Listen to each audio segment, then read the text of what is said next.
Antonio Amarillo, soy el coordinador del área de agua de Ecologistas Nación Andalucía, también de aquí de Sevilla, y como responsable del agua, yo voy centrándonos en el tema de las inundaciones, que ahora mismo está tan en boga de todo por parece ser que hemos pasado casi 6 años de sequía y entramos, parece que otra vez en periodo lluvioso. Es un tema que está de máxima actualidad y como entidad ambiental y preocupado por los temas, en este caso de la gestión del agua, pues venimos un poco a contar cómo se planifica y gestionan las inundaciones y también pues cuáles son los problemas que les están causando y cuáles soluciones desde el ámbito ambiental son las que proponemos.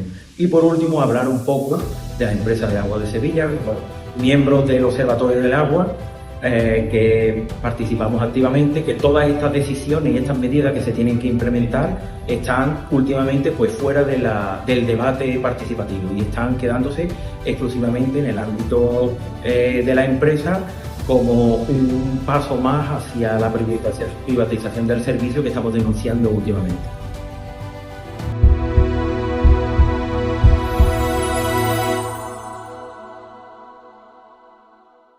Las amenazas medioambientales en Sevilla. En este caso tenemos a 3 frentes. Les voy a pedir que intenten ser breves. Tenemos que terminar aquí hacia las 9 o así que primero van a hablar ellos y luego hacemos el turno de debate, de cuestiones, comentarios, etcétera. Bueno, vamos a empezar con Antonio Amarillo Sánchez. Voy a decir unas cuantas cosillas sobre él. Es licenciado en Biología y desarrolló su actividad profesional en la administración local como técnico en gestión medioambiental y educador ambiental. Desde 2009 es coordinador del área del agua de Ecologistas en Nación Andalucía, cuya función asesora en materia de gestión y planificación del agua a quien pida su opinión, coordina a los grupos y territorios afectados por la elaboración del Plan Hidrológico del Guadalquivir, todo muy relacionado con el agua. Es autor de los informes de saneamiento y depuración en Andalucía desde 2017, cuyas denuncias en Fiscalía han servido para acelerar los proyectos pendientes en toda Andalucía, especialmente el Plan de Reordenación y Depuración en Sevilla. Impulsó y creó la Asociación Ecologistas Jaenilla, de la que es presidente. Y bueno, voy a cortar un poquito. Participa en la mesa social de agua. Adelante, Antonio. Gracias. Pues, buenas tardes. En primer lugar, dar las gracias por la invitación a la red de activistas de Sevilla por haber acordado pues, de mí para participar en este encuentro, a hablar sobre la gestión del agua y más concretamente sobre el tema de las inundaciones. Como decía la persona que acaba de presentar, bueno, llevo desde 2009 coordinando el área de agua de Ecologistas Nación y fundamentalmente me encargo de la cuenca del Guadalquivir porque es la que resido, pero también coordino a los compañeros que están en los demás territorios andaluces que están afectados por las otras 3 demarcaciones, la del Tinto y el Piedra, del Guadalete-Barbate y de la cuenca mediterránea andaluza.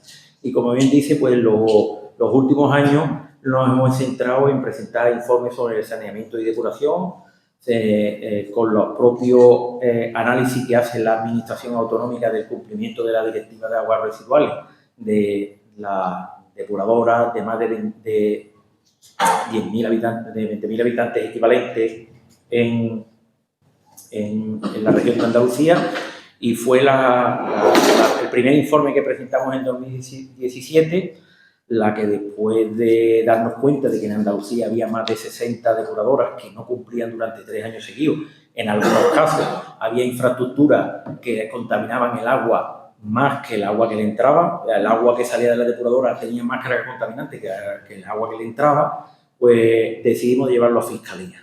Y en el caso de Sevilla Ciudad, pues fueron denunciadas la empresa pública, ya en concreto las 3 depuradoras, de las 4 que existen, que están en los 4 puntos cardinales, fueron Tablada, San Jerónimo y El Copero las que fueron denunciadas porque la otra pues sí cumplía.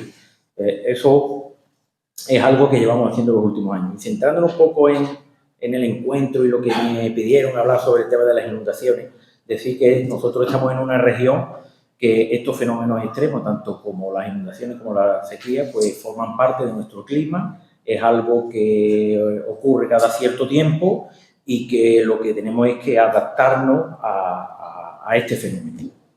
Las claves para nosotros es pues una buena gestión y adaptarnos, como he dicho, a las condiciones del medio y poner en los puntos sobre los problemas que están causando las inundaciones.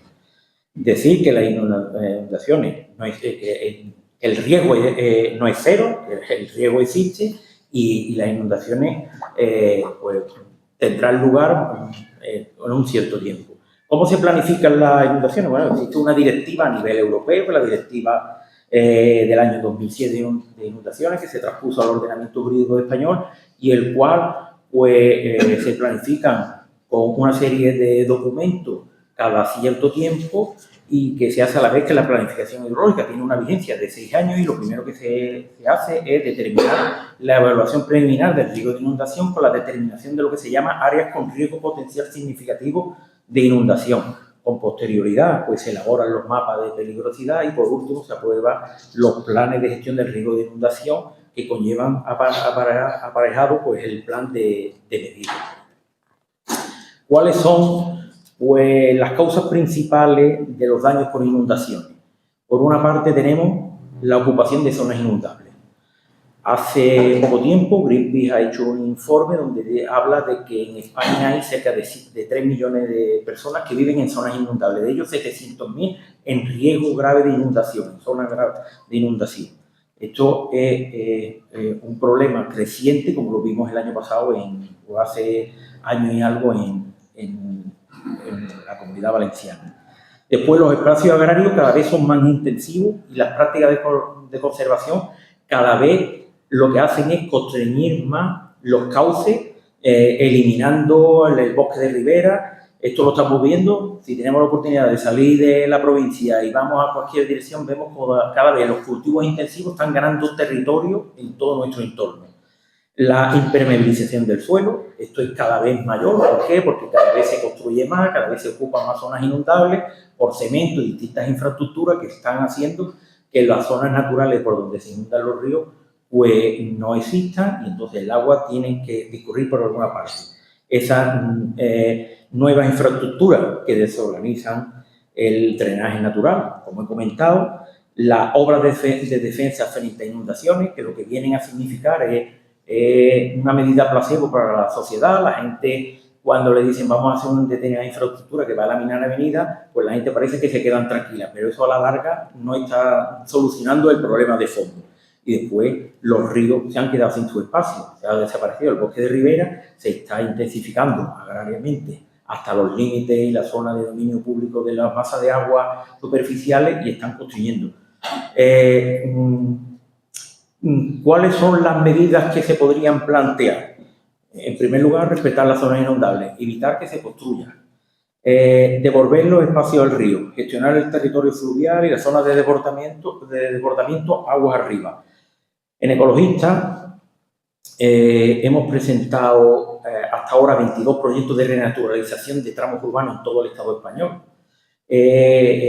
Son proyectos que están vinculados a una partida presupuestaria que viene de la Unión Europea, de los fondos Next Generation y una partida de subvenciones de la Fundación Biodiversidad. Aquí en la provincia de Sevilla nosotros presentamos 2 proyectos, después de hablar con los ayuntamientos, que fue en Santiponce para el Arroyo Tamarguillo y en Utrera para el Calzas Anchas. De los 2 ayuntamientos, el de Santiponce al final no presentó la documentación y el proyecto no se presentó, pero el de Utrera sí se presentó y en la primera convocatoria no tuvo subvención, pero en la segunda obtuvo 2,5 millones de euros. En la provincia de Sevilla hay otro caso que no presentamos nosotros el proyecto, sino que fue directamente el ayuntamiento, fue en Écija, el Genil, donde hay otro proyecto también para evitar las inundaciones que se producen con cierta frecuencia en la ciudad de Écija.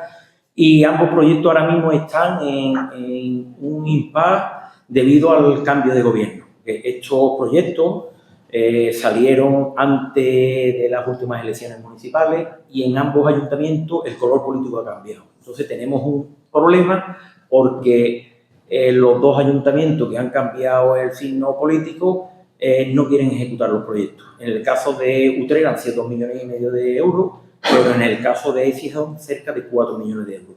Écija ya ha presentado hasta 4 modificaciones del proyecto y todas se le han tumbado, y el de Écija ha presentado una prórroga hasta marzo, hasta junio, se le han dado hasta marzo, y han empezado a presupuestar de las 6 actuaciones previstas, la primera a destiempo y fuera. Entonces, es probable que los 6,5 millones de euros los pierdan ambos municipios. De hecho, estamos en conversaciones a través de mis compañeros de Madrid, porque eran unos proyectos que tenían una línea muy clara, y era devolver el estado natural al río y hacer actuaciones aguas arriba para evitar que en las ciudades se produjeran inundaciones.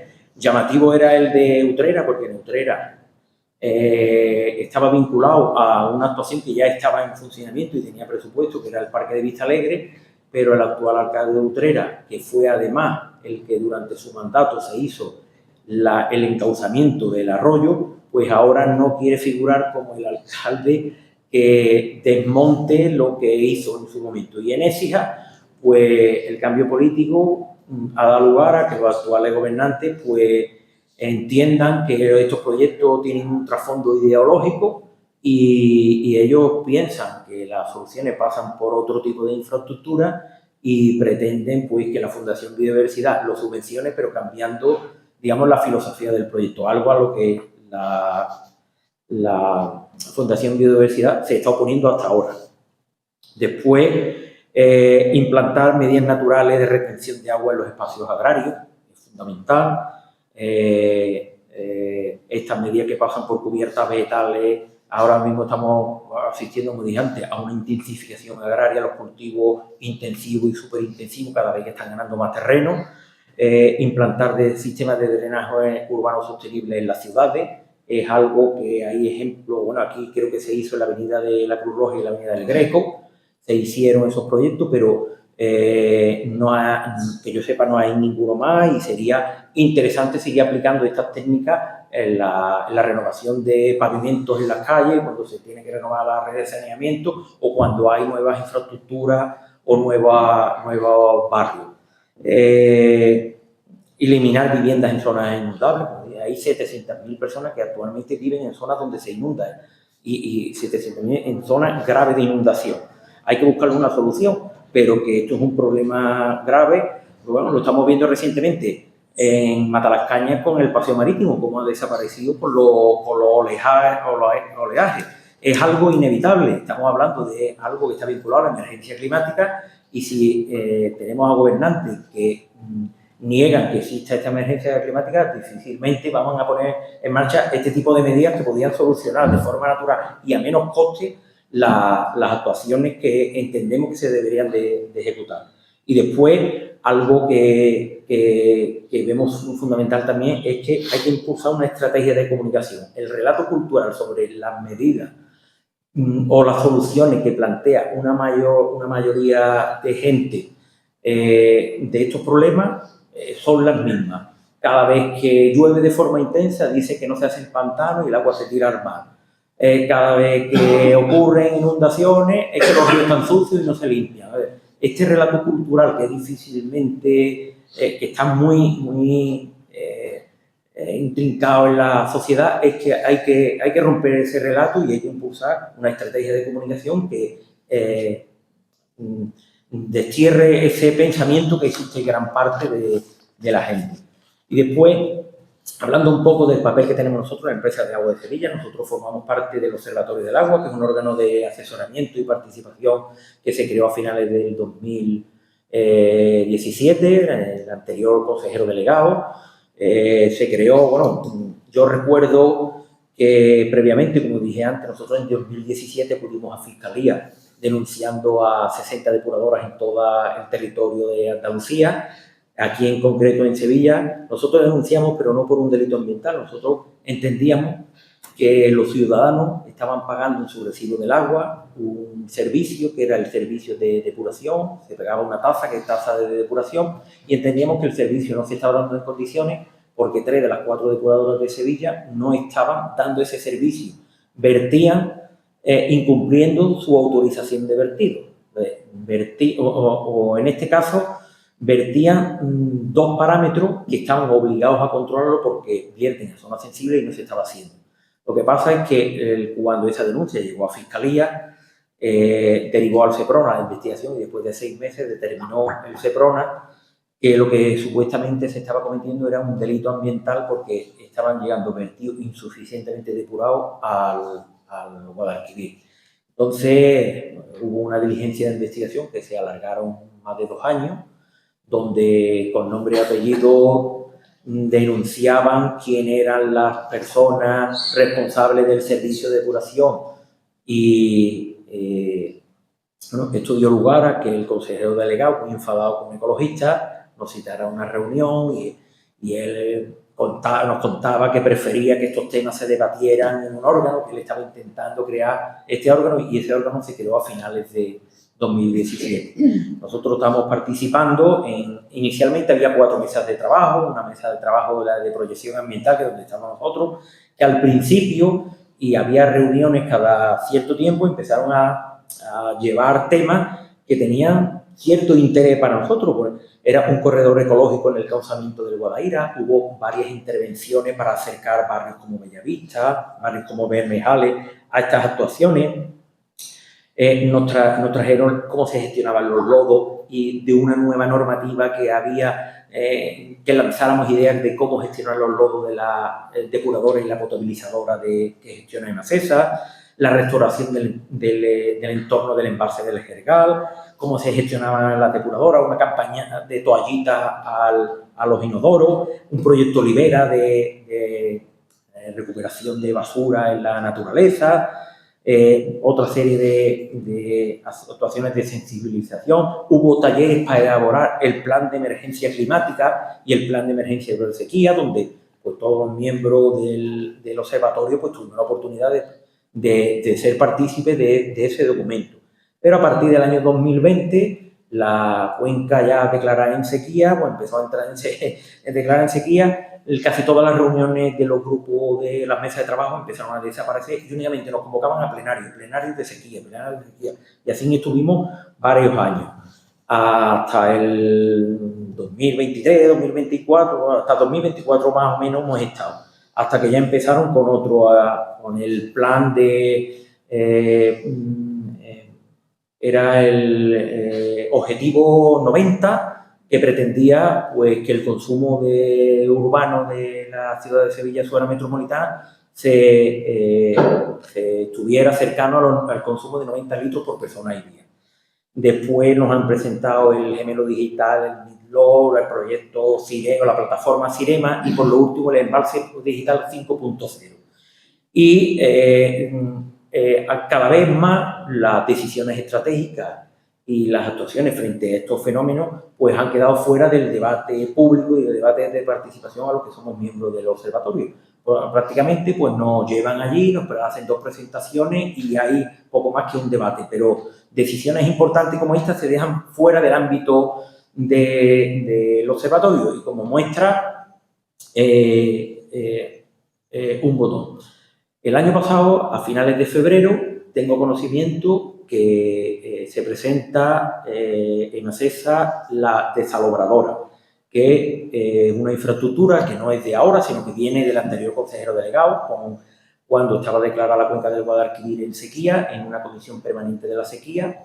En verano del 2023 plantea la construcción de una desaladora.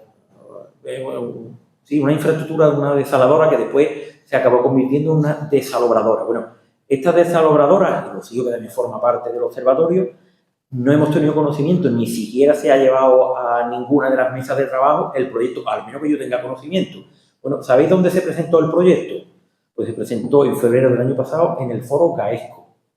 Una declaración de intenciones del agua como negocio, de la actual gerencia entonces, allí se presentó este proyecto, valorado en unos 60 millones de euros, que pretende garantizar el agua en Sevilla y su área metropolitana en épocas de sequía.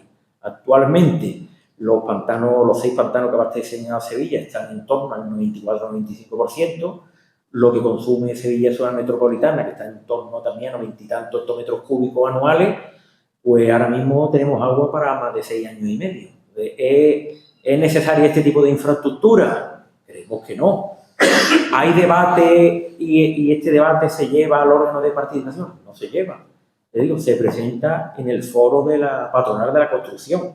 Igual ahora, pues con el tanque de tormenta que quieren construir, con las inundaciones que hubo en 2 barrios de Sevilla a finales de octubre, es otra infraestructura que hablan de 200 millones de euros, que tampoco son infraestructuras ni digamos, medidas que quiere imponer la empresa de agua, que ni siquiera son consensuadas ni llevan al órgano de participación para que veamos entre todos si estas son las medidas más necesarias que hacen falta en la ciudad de Sevilla. Pues con esto lo dejo y lo que pretendemos es que este tipo de medidas o este tipo de decisiones haya una apertura del debate al resto de la sociedad, que estamos representados por distintos colectivos en ese órgano de participación, y se lleven allí para debatirla.